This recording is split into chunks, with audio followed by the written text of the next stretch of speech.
Thank you everyone for taking the time to tune in today. Today's episode of the Topping Show is probably sponsored by Topping Technologies. Topping Technologies is an IT value-added reseller and services company with a special proficiency IT security. Heck, I see their founder at least twice a day. Gotta say he's quite handsome and brilliant.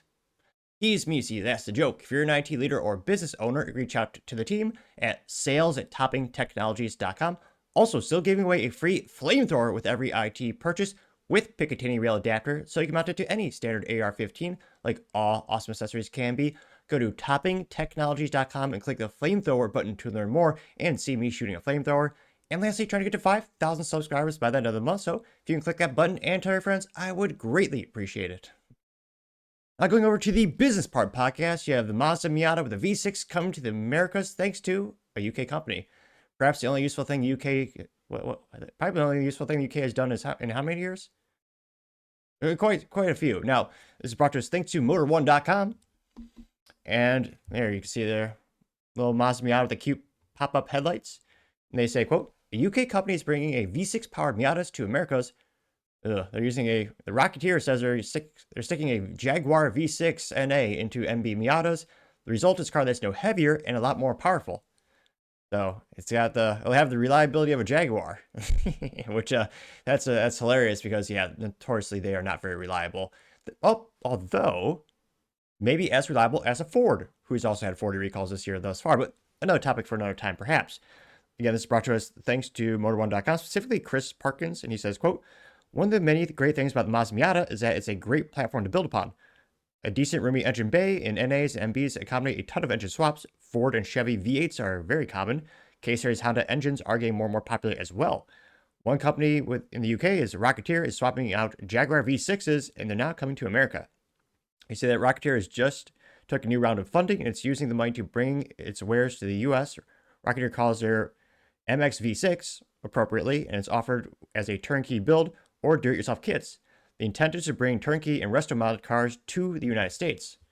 And the outside of that Mazda Miata does look pretty cool. But let's look at one of the most beautiful things, the engine bay. There you go. Got some nice little carbon fiber intakes.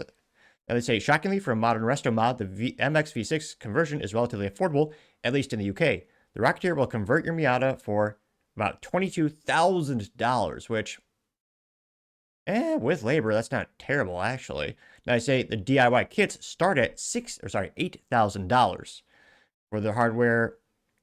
The hardware and electronics is $2,260. Oh, sorry. So it's $8,000 for the hardware, $2,260 for electronics. Rocketeer also sells rebuild and reworked Jaguar V6s for, well, who cares about those? It's labeled in what do they use in Harry Potter? Shillings or galleons? Pretty sure they use that currency in the UK. It's just as legitimate as any fiat currency.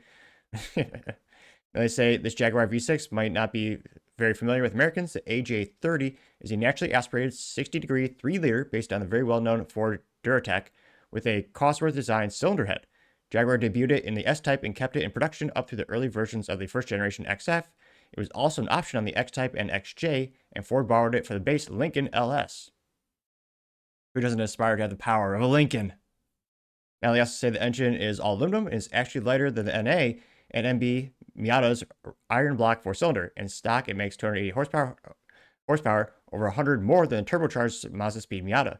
Rocketeer makes a version of the engine that outputs 375 horsepower and revs up to 9,000 RPM, which is pretty fun, which makes it sound like a good time to us. Note that the engine is not a 90-degree V8 based or V6 Jaguar and Land Rover used for many years. Rocketeer also offers full-on resto mods with reworking suspensions and trim. It also is working on an ultra-light car called the Chiaro. For that, it's targeting a weight of under 1,900 pounds and 350 horsepower from Jaguar V6. It's also working on the conversion for the NC Miata. They can't wait to see more. Let's actually pull up a cool promotion picture right next to an aeroplane. Which, yeah, if you just put any car on a runway, it automatically looks 10% cooler. But I mean, also, you're losing the most reliable thing about the Miata, which is its, straight 4-cylinder engine. And again, I'm not sure how many people actually want a V6. It is, I mean, the fact that the weight is neutral, like it's not putting on a bunch of weight to it, is awesome from a performance perspective. And again, this isn't going to be like I would suppose this isn't going to be a daily driver. It's more of a fun toy. No one's going to really depend on this, every single day to get to work necessarily. so maybe it's okay. It's not, the utmost reliability, but still cool to see a little Mazda Miata getting some little reworks. And man, if I could do it all over again, I would have got one of the $3,000 Mazda Miatas off of Craigslist when they used to be that price point years ago, because it is probably bar none the best ROI, or, well, you don't make money on it, but it's probably one of the best track toys in terms of all the consumables are cheap, aka the tires, the brake pads, the fluids, the weight balance is darn near perfect, and it's a fun little car. I mean, shoot, there's a whole class of racing called Spec Miata, or Mazda Spec, is that popular, and there's probably more aftermarket Mazda Miata companies and accessories than AR-15 accessories, which is saying something. But yeah, definitely wish I would have bought one of these years ago, and it'll be interesting to see in terms of the volume how many they actually sell in the US. But let me know your thoughts, because as always, be fascinated to hear what you have to say. Thank you everyone for taking the time to tune in today. Again, trying to get to 5,000 subscribers by the end of the month, so if you can click that button, I greatly appreciate it. Also, give me a thumbs up, thumbs down, or comments. Great way to give me some additional feedback, letting me know how I can make the show better and better. Lastly, don't forget to take time to tell your family, tell your friends, tell your coworkers, heck, tell your enemies, tell anyone and everyone. Just stay safe and fight the good fight.